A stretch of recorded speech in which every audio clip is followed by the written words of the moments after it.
Hello, I'm Emrose and I do a lot of stuff.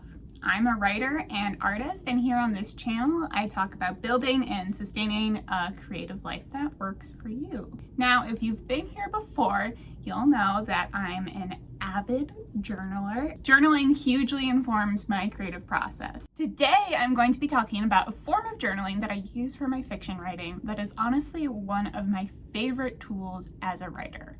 I call it my writing diary. It's a total cornerstone of my creative process, and I wanted to share it because I think it might be very helpful for a lot of you creators out there. All right, let's get started.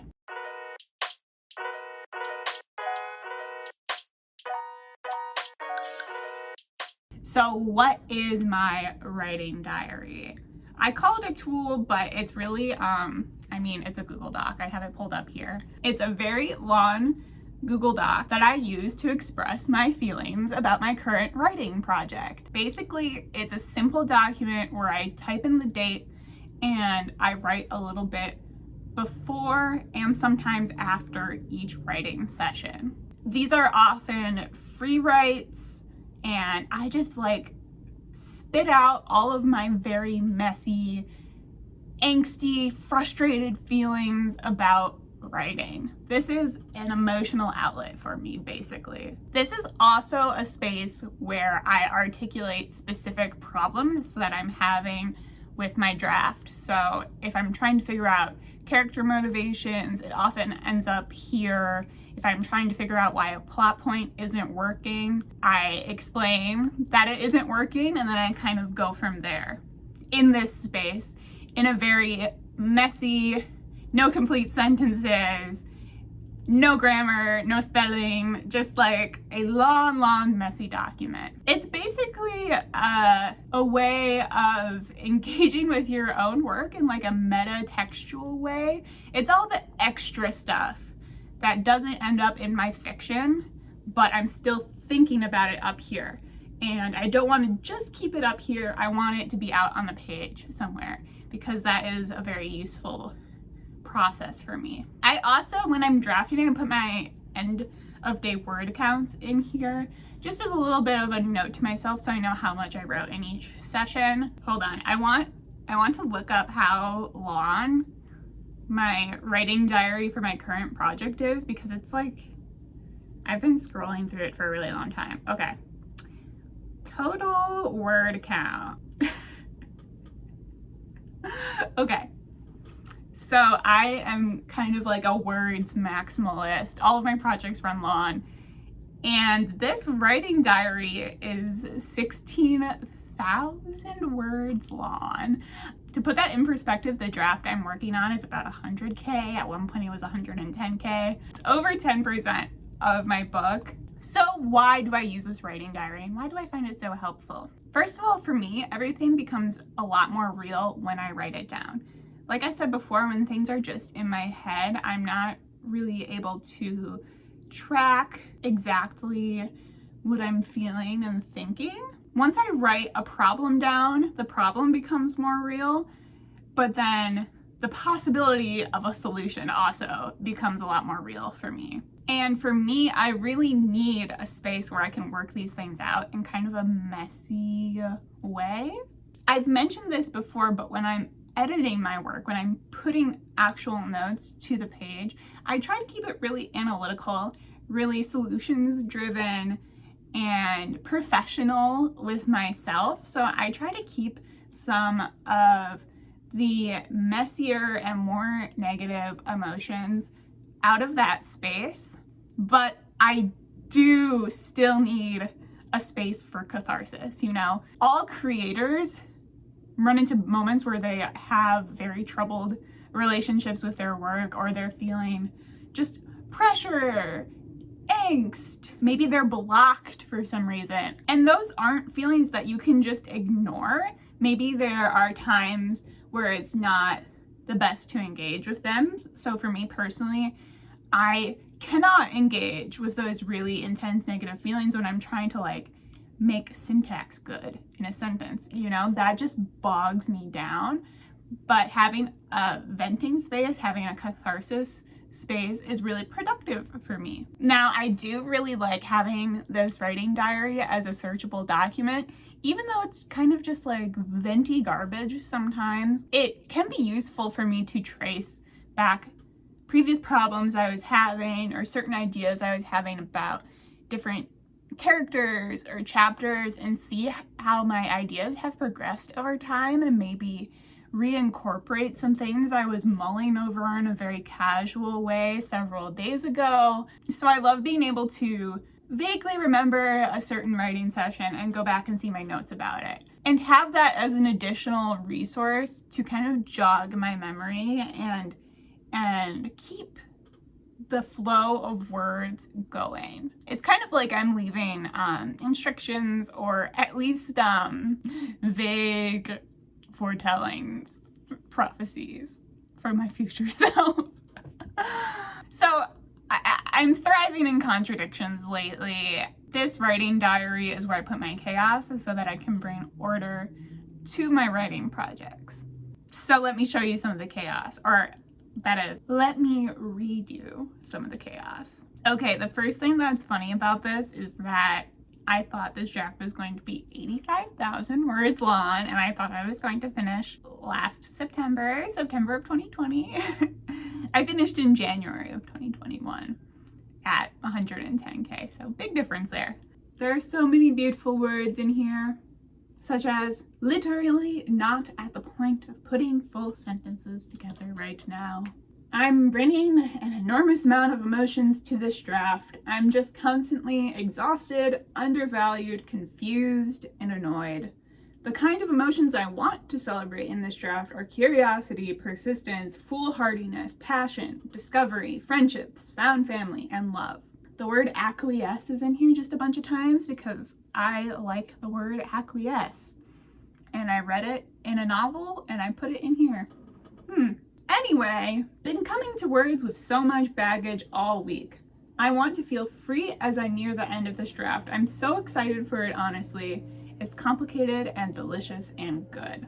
I didn't complete all of my intended scenes yesterday because, as usual, scenes be long. Longer than I expect with nuances that I didn't plan/outline.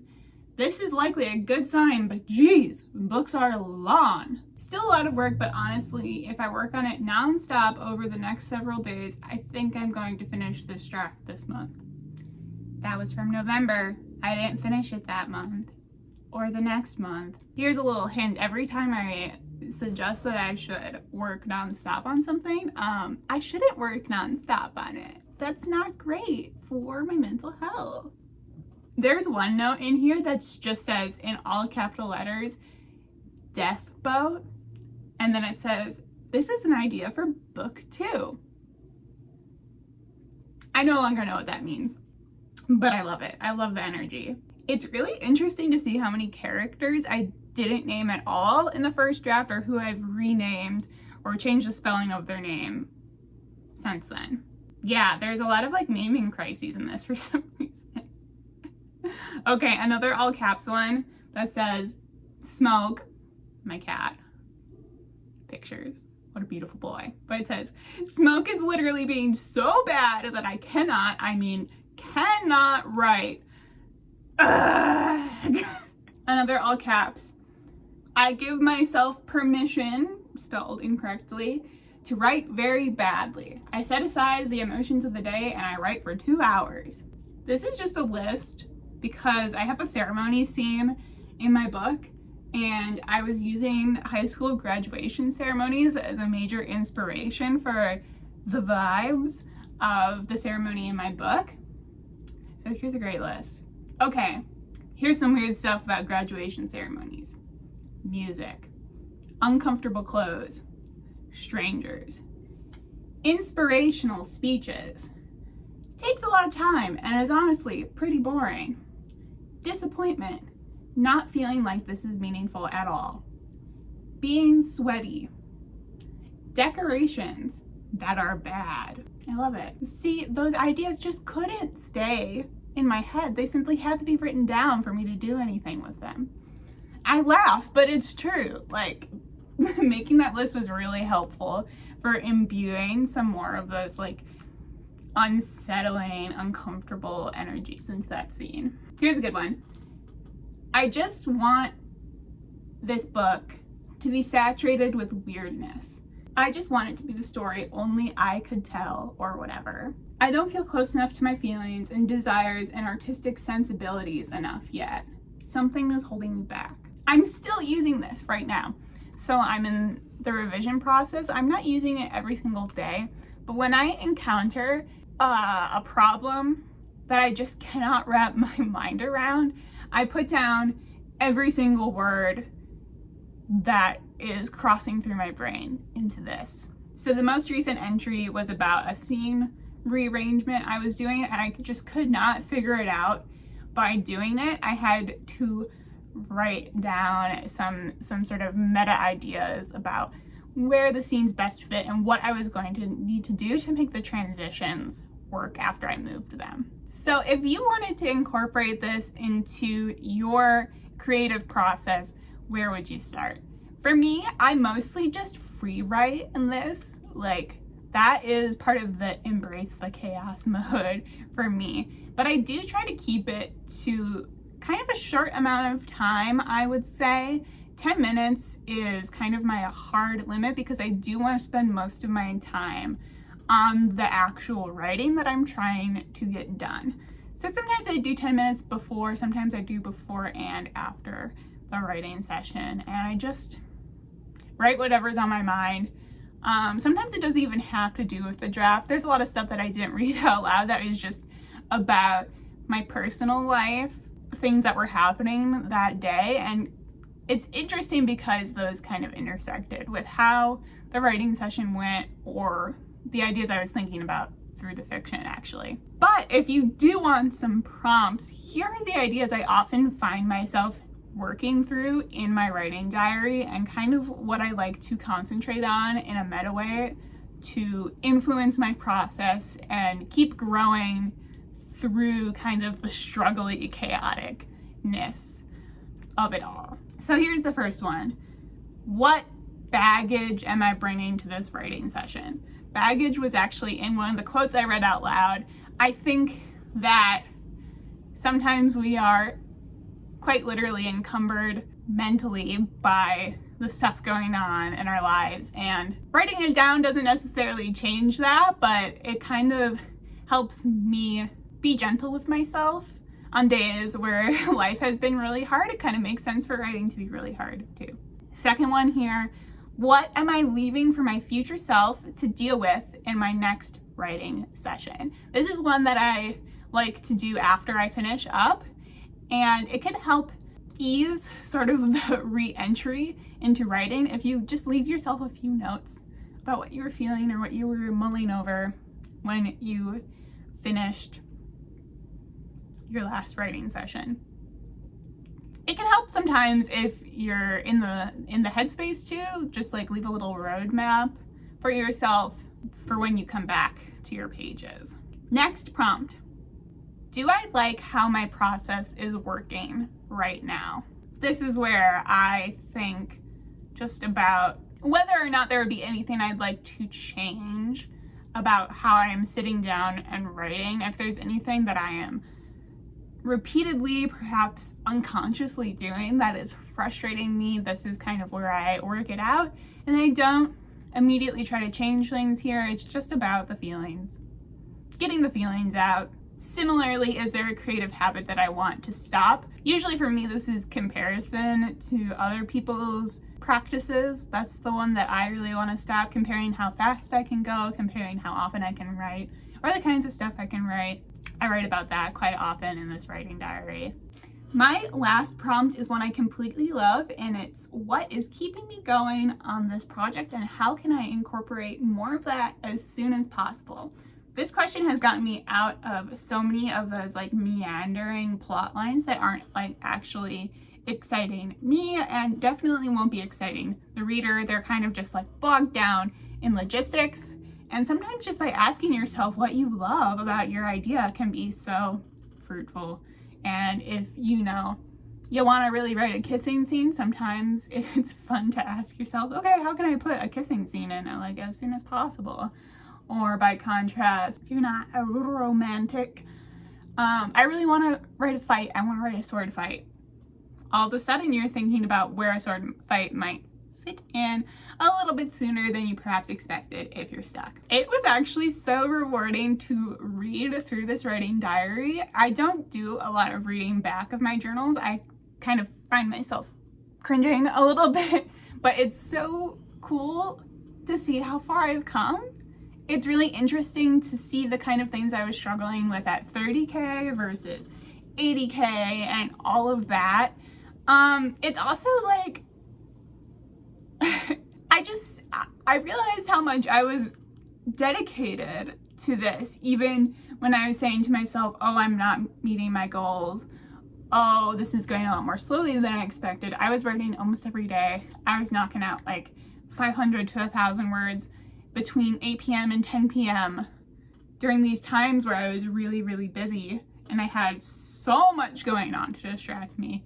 So just looking back on it has invited a little bit of gentleness for myself into my thoughts today. I would love to try this out with other creative projects. I don't think this is something that could be limited to writing. I've only done it with writing because I find myself having kind of the most anxiety about my fiction projects, probably because they matter to me so much. But I would love to create kind of like an art diary, just to start thinking about my attitudes towards some of my art or crafting projects, and see if there are any patterns there, or if I just get any catharsis or relief from having my chaos space to think about that. I will also be starting a new writing diary when I am in the throes of drafting my new YA fantasy project, which I haven't quite started yet, but